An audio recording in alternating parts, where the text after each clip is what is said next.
And we just found two little mice sa ilalim ng drawer natin.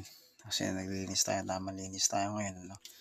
Nakaipon ng bedding is yung mother mice. Grabe oh, ayan oh.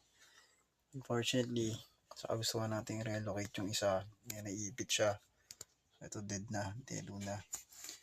Itong isa naman, buhay pa. I-release natin mamaya sa labas. Wind na rin to oh. Kasi kumadilat na. Ayan. Look at him.